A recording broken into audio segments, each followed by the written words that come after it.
ఆయన పేరేంటి కొలికిపూడి శ్రీనివాసే వీడియోలు కూడా చూపెడుతున్నాడు. ప్రతి చోట బెల్ట్ షాపులు కనబడుతున్నాయి. మా జనసేన కార్యకర్తలను అడిగినా చూపెడతారు.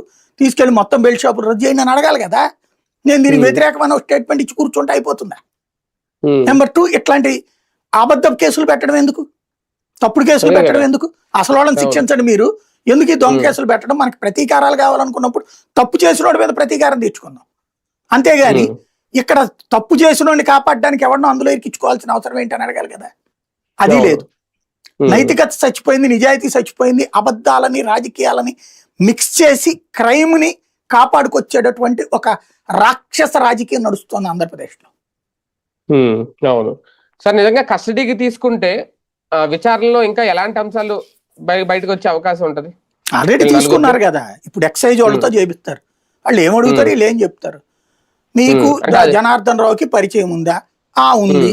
లేదు లేదు అన్నాడు అనుకో. లేదు లేదు మీరు ఇంత ముందు తెలుసు, నాకు తెలుసు, వాళ్ళిద్దరు ఏడో పెళ్లిలో కూర్చున్నారు, ఎట్లాంటివి చూపెడతారు. అయ్యే సాక్ష్యాలు వీళ్ళు చెప్పే సాక్ష్యాలు.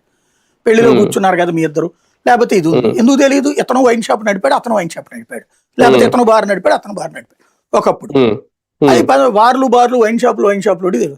కాబట్టి తెలిసినోడు ఉన్నాడు కాబట్టి వాడి వ్యాపారంలో ఇటు పార్ట్ అయిపోతాడా? అప్పుడు నా సంబంధం లేదన్నాడు అనుకోండి. లేదు లేదు మీకు డబ్బులు ఇచ్చానని జనార్దన్ రావు చెప్తున్నాడు అంటారు. కాగితం ఇదిగో అంటారు. ఇదిగుదిగో సాక్ష్యం అని చెప్పి పత్రికలు టీవీలు రాస్తారు.